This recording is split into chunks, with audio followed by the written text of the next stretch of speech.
जय हिंद साथियों, आप देख रहे हैं पूर्वा टाइम्स। मैं हूं राजन ठाकुर। मैं इस समय मौजूद हूं महाराजगंज जनपद के तहसील निचलौल के अंतर्गत ग्राम सभा कटहरी खुर्द के सिवान में, जहां पे कुछ सालों से इसी खेत को लेकर विवाद चल रहा था, जो कि ये सरकारी जमीन है। एक कटहरी कला के प्रधान द्वारा जब्त किया गया सरकारी धन को, यानी जमीन को, आज सरकारी राजस्व विभाग की टीम भी पहुंच चुकी है। यहाँ पे आप दिखाएं, कैमरामैन से कहूँगा दिखाने का कष्ट करें। यहाँ पे कानगो साहब हैं, लेखपाल साहब भी हैं, और वहीं पे कुछ ग्रामीणों के लोग भी मौजूद हैं। आप देख सकते हैं राजस्व टीम के भी विभाग आके उस जो ज़मीन को कब्जा किया गया था प्रधानों द्वारा, उसी ज़मीन को यहाँ के सरफराज नेता हैं, उनके काफ़ी प्रयास और संघर्ष करने के बाद आज उस ज़मीन में जो फसल लगी हुई है, उस फसल को नष्ट किया जा रहा है। और तो और मैं यहाँ पे जो राजस्व विभाग की टीम पहुँची है, मैं उनसे जानने का प्रयास भी करूँगा कि कानगो साहब आए हैं यहाँ पे मौके पे मेन अधिकारी के रूप में। कानगो सर हैं और लेखपाल सर हैं। मैं उनसे जानने का प्रयास करूँगा कि जो प्रधान ने इतने सालों से इस ज़मीन को कब्जा के रखा था, उसका हर्जाना ये लोग वसूली करेंगे पर गवर्नमेंट द्वारा कि नहीं। आइए मैं इसे जानना चाहता हूँ, इनका नाम क्या है। कैमरामैन इधर आए। सर, आप सबसे पहले हमारे चैनल में आपको बहुत बहुत धन्यवाद। बोलिए। आपका शुभ नाम? राम बच्चन। किस पोस्ट पे हैं आप? राजस्व निरीक्षक। राजस्व निरीक्षक। इस जो आज फसल नष्ट हो रहा है, इस पे आप क्या कहना चाहेंगे? ये सीलिंग की अतिरिक्त घोषित भूमि है जी। ये ग्राम प्रधान द्वारा काफ़ी दिनों से जोता बिया जा रहा था, जो ग्राम सभा कटहरी खुर्द में है। जी।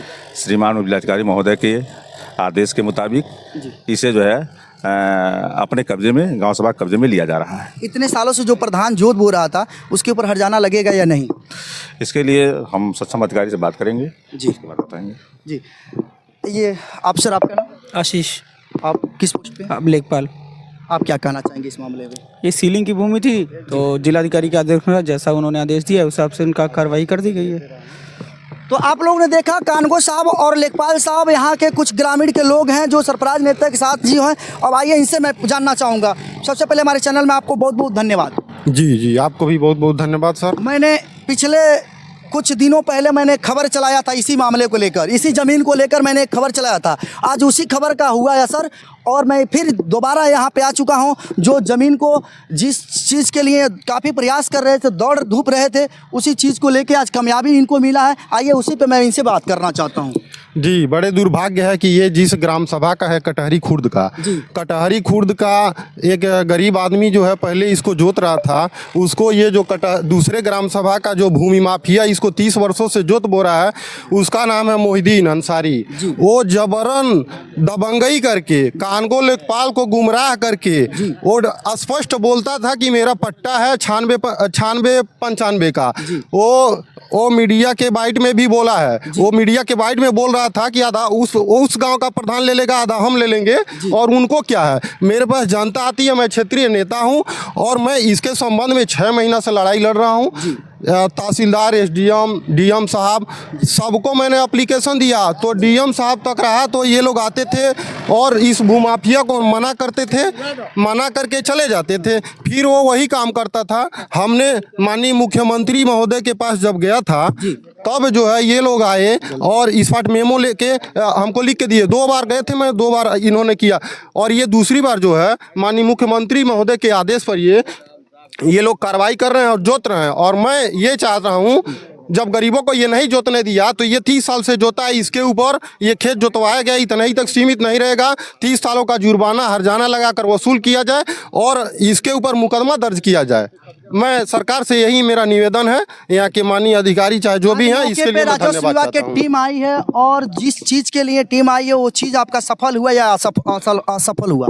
जी, सफल तो हुआ है, लेकिन अभी अधूरा है। इसके ऊपर जब मुकदमा दर्ज हो जाएगा, हर्जाना वसूला जाएगा, तब सफल होगा। इतने गांव के जो भी जनता है, इनसे पूछिए कि ये लोग जो है ऐसे भूमाफियाओं को सरकार द्वारा, माननीय योगी आदित्यनाथ जी द्वारा ऐसे भूमाफियाओं के ऊपर सख्त कार्रवाई की जा रही है। ये 30 सालों सालों से ऐसे जोत रहा था दबंगई करके। हम ये चाहेंगे माननीय मुख्यमंत्री महोदय से ऐसे दबंगों के खिलाफ कठोर कानूनी कार्रवाई करें, उसके संपत्ति का भी बुलडोजर से ध्वस्त कराएं। उसका संपत्ति भी खलिहान पर बना हुआ है, खलिहान 32 एकड़ जमीन वो कब्जा किया है। 32 एकड़ जमीन को कब्जा करके फर्जी पट्टा बनवाया था। हमने माननीय डीएम महोदय यहाँ से पट्टा भी खारिज करवाया है। तहसीलदार महोदय कहते थे आप पट्टा खारिज करवा दीजिए, मैं मकान गिरवा दूंगा। उसका पट्टा खारिज हुए 1 महीना हो गया, अभी तक उसका मकान भी नहीं गिरा है। तो मेरा यही निवेदन है माननीय मुख्यमंत्री महोदय जी से कि इस भूमाफिया के ऊपर सख्त कार्रवाई करें, जुर्माना वसूल करें, इसके मकान को भी ध्वस्त कराएं। आज का जो मसला था वो पूरा फाइनल हुआ कि नहीं हुआ? जी, अभी तो ये जोतने का मसला फाइनल हुआ। अभी जब तक इसके ऊपर हर्जाना और मुकदमा दर्ज नहीं हो जाता है, हमको हाई कोर्ट जाना पड़ेगा। तो मैं हाई कोर्ट जाऊंगा, इसके ऊपर हर्जाना और मुकदमा लिखवाऊंगा। तो आप लोग ने देखा और सुना, यही ट्रैक्टर है जिस ट्रैक्टर से फसल को नष्ट किया गया। सरकारी जो भूमि थी ये गरीबों किसानों की है, लेकिन किसी अन्य ग्राम प्रधानों द्वारा इसे कब्जा किया गया था। बता रहे हैं 20 से कितना साल से? जी, 30 सालों से कब्जा किया गया था इसके द्वारा। इसके मुंह से खुद कहा गया है मीडिया के बाइट में कि हम 96-95 से पट्टा। तो आप लोग, इसके पास पट्टा वगैरह कुछ नहीं था, ये फर्जी जोता। मैंने भी इसके पहले भी खबर चलाया था, उसमें भी साफ साफ दिख रहा कि उन्होंने अपने मुंह से स्वीकार किया मेरा कोई पट्टा वट्टा नहीं है, आप जो कहेंगे वो करने के लिए तैयार हैं। लेकिन मैंने उसी चीज़ को लेकर मैंने खबर को चलाया और यहाँ पे मौके पर अधिकारी जो आए हुए हैं लोग, जिस काम के लिए उस काम को सफल बनाए हमारे तरफ से और हमारे टीम की तरफ से। ऐसे अधिकारियों को बहुत बहुत धन्यवाद और यहाँ के ग्रामीणों लोग को भी बहुत बहुत धन्यवाद। तो जुड़े रहिए, कैमरामैन अभिषेक के साथ राजन ठाकुर की रिपोर्ट।